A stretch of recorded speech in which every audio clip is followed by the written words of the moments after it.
Sweden, mid-14th century, around 1349 AD. The winter had not yet loosened its grip on the stone walls of Vadstena when Bridget daughter first sensed that something unseen was drawing near.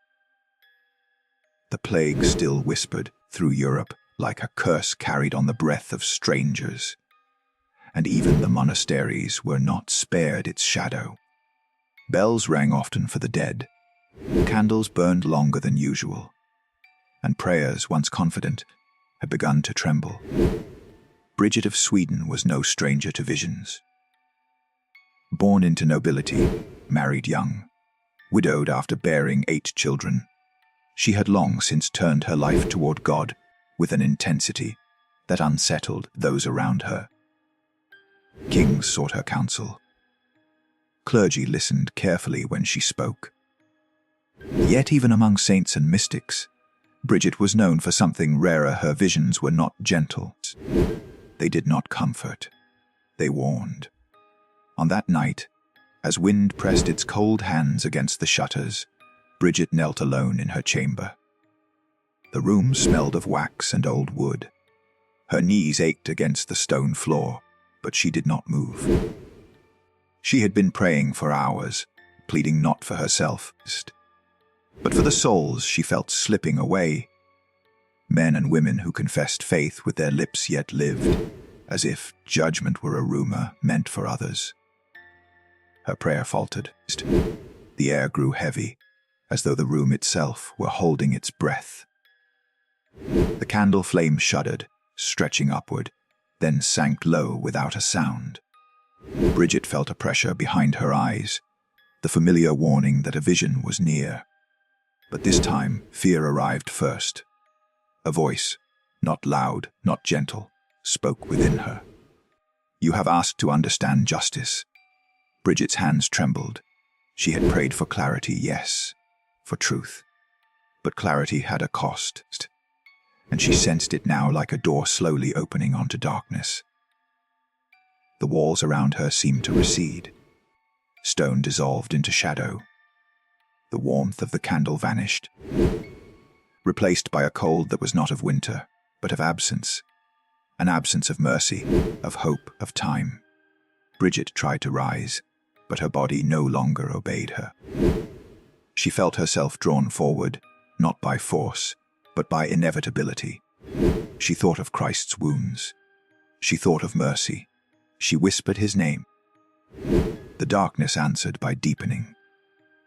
Before her appeared a vast threshold, neither door nor gate, but something older, like a boundary written into creation itself.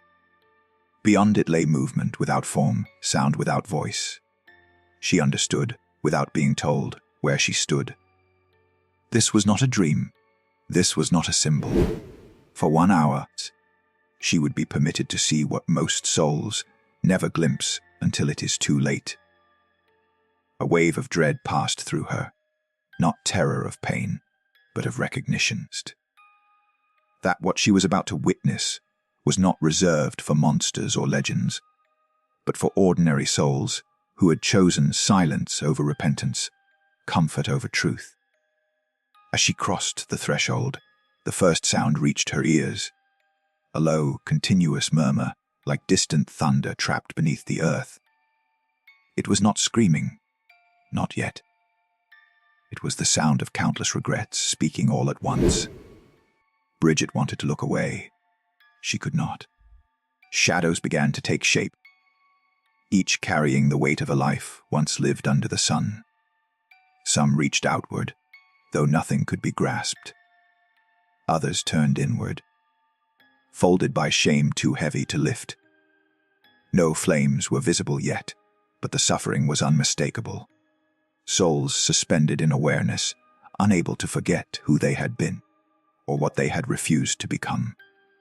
A presence moved beside her. Not a guide she recognized, not a comforter. Merely a watcher, ensuring that what was shown would not be misunderstood. "Look carefully," the presence seemed to say. "This is the consequence of chosen distance." Bridget's heart felt as though it might tear itself apart. She wanted to cry out, to intercede, to beg for mercy on their behalf. But the hour had rules. Observation, not interruption. Witness, not rescue. And then she saw something that froze even her prayer, hardened soul. Among the shadows were figures who had once worn the marks of faith. Those who had taught, judged, advised others, yet secretly nurtured pride, cruelty, or indifference. The lesson was forming, slowly, mercilessly. If this vision were meant only to frighten her, it would have shown horrors at once. Instead, it was patient, deliberate, like judgment itself. What would you have done in this moment? Stepped forward, or tried to flee? As Bridget stood at the edge of that terrible realm, the murmuring grew louder, and the shapes before her began to move closer, as if aware that for the briefest span of time, someone from the living world had come to see them, and what followed next would mark her soul forever.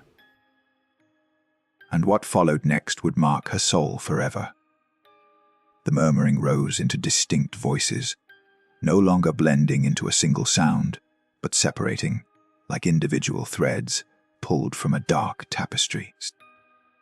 Each voice carried memory. Each memory carried weight. Bridget realized with a tightening in her chest that hell was not chaos. It was order without mercy. The figures moved closer, and with proximity came clarity. Faces emerged, not distorted beyond recognition, but horrifyingly familiar in their humanity. These were not beasts. They were men and women as they had once been. Merchants, mothers, priests, scholars, still bearing the imprint of choices made freely, repeatedly, and without repentance.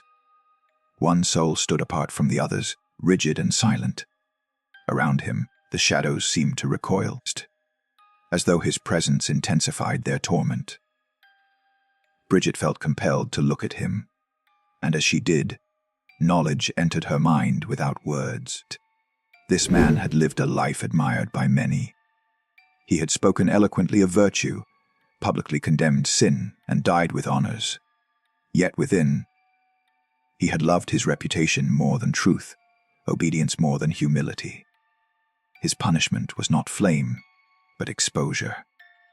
His inner self displayed endlessly before others. Stripped of every excuse, he did not scream. He simply endured the sight of himself. Bridget felt her breath falter. On earth, he had never lacked listeners.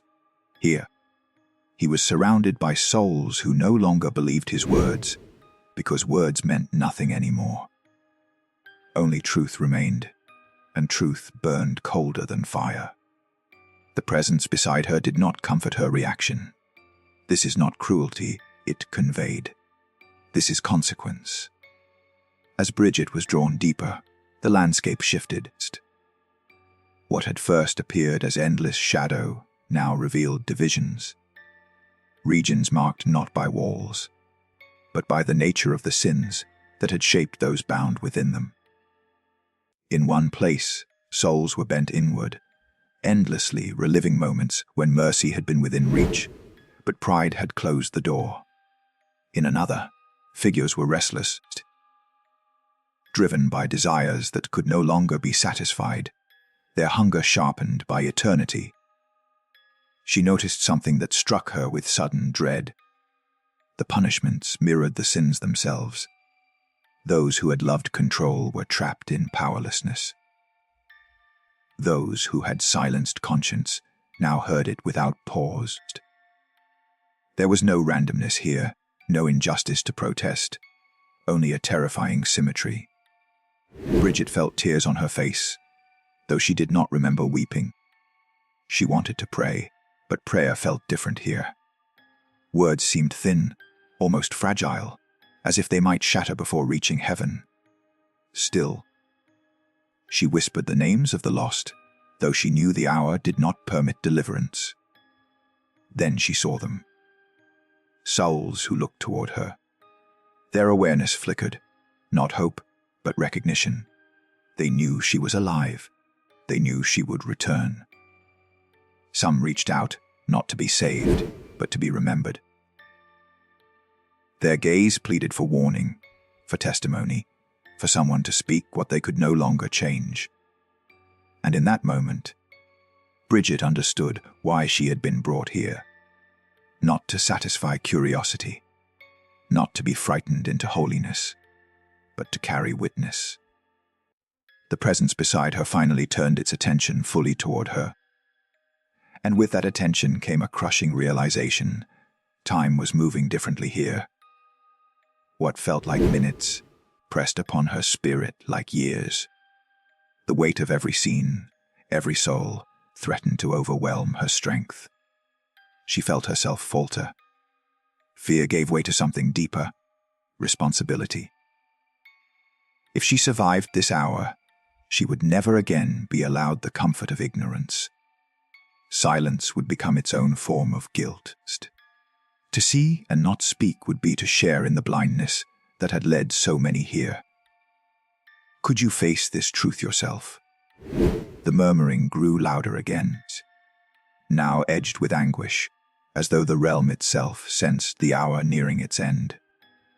The shadows began to stir with urgency, and a low tremor passed beneath Bridget's feet. Something was changing. The presence drew closer, not to guide her away yet, but to show her one final truth.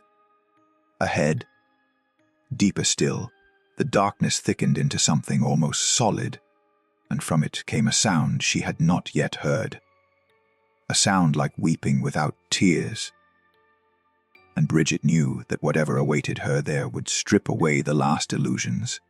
She still carried about sin, mercy, and the fragile boundary between the living and the lost. And the fragile boundary between the living and the lost dissolved before her.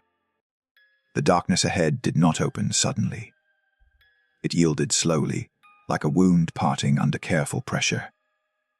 From within came that weeping sound again, steady, restrained, exhausted. Bridget felt her soul recoil, because she understood at last what made it unbearable.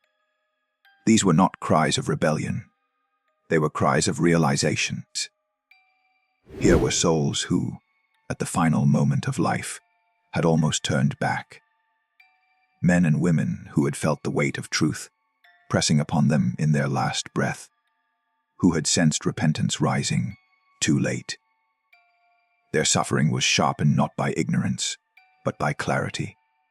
They knew precisely what they had refused, precisely when it could still have been chosen.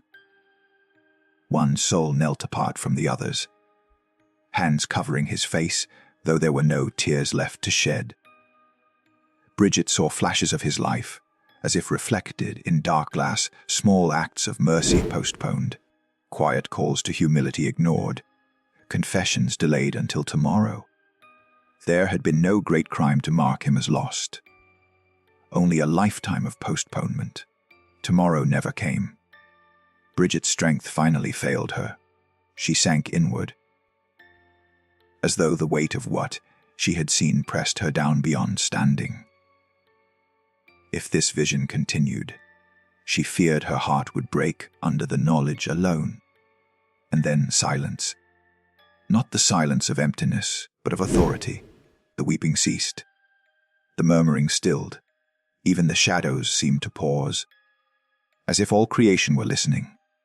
A presence unlike the others filled the space, not visible, not formed, yet unmistakable. Bridget did not see Christ, but she felt him, with a certainty that pierced deeper than sight. The justice she had witnessed was now held within something greater. Mercy that had been offered fully and rejected freely. You have seen what you asked to understand, the presence conveyed, not in rebuke, but in solemn trust. Now you will return. Bridget felt herself drawn backward, not violently, but firmly, like a tide reversing its pull. The darkness receded. The souls faded, not erased, but sealed away from her sight.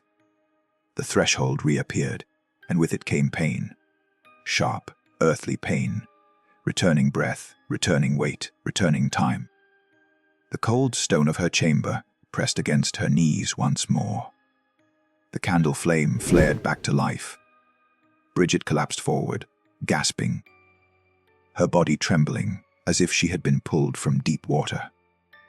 The hour had ended, but hell had not left her. For days afterward, she could not speak of what she had seen. When she tried, words failed her, turning thin and inadequate. Sleep brought no rest.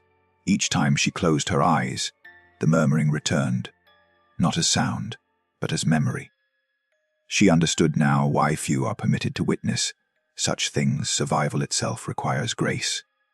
But Bridget did not remain silent. Slowly, carefully, she began to speak and write, not to terrify, but to awaken. Her warnings were precise, restrained, almost reluctant. She did not describe hell as spectacle, but as consequence.